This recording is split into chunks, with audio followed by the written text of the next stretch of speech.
राधे राधे, प्रणाम। हम पूनम अपने YouTube चैनल पूनम सरिता संगीत में आप सबके तहे दिल से स्वागत करते हैं। आज बहुत सुंदर विदाई गीत लेके आए हैं। आप सब सुने कैसे ला कमेंट में ज़रूर बतावत जाइए। खूब सारा प्यार और आशीर्वाद बनाए रखी। वीडियो ज़्यादा से ज़्यादा आप सब शेयर करत जाइए। अगर चैनल नया जुड़ा है तो चैनल को सब्सक्राइब जरूर करिए। बहुत दर्द भरा विदाई गीत बा। आप सबने फूल वाच करत जाही, लेकिन अपन का दिल थान के फूल वाच करत जाए। छूट गईल नैहर नगरिया हो, अब कब ले लौटबई। छूट गईल नैहर नगरिया हो, अब कब ले लौटबई। छूट गईल नैहर नगरिया हो, अब कब ले लौटबई।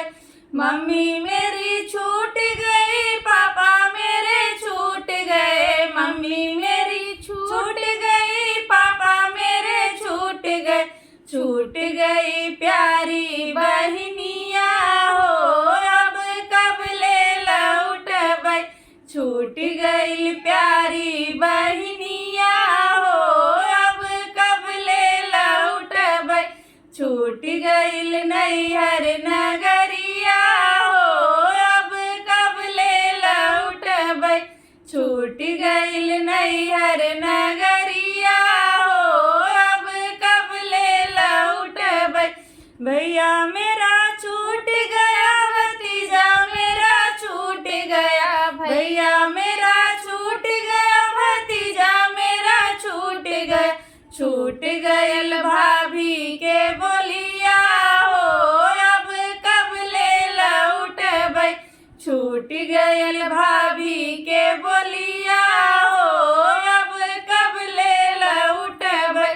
छूट गईल नैहर नगरिया हो, अब कब ले लौटबई।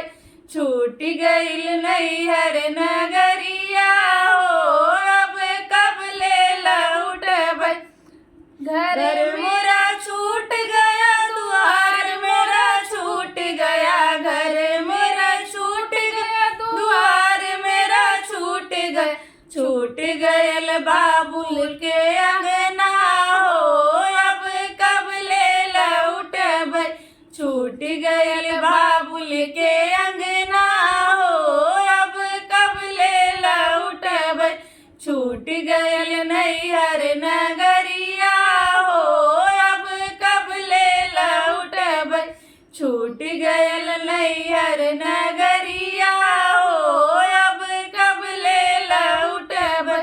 छूट गयल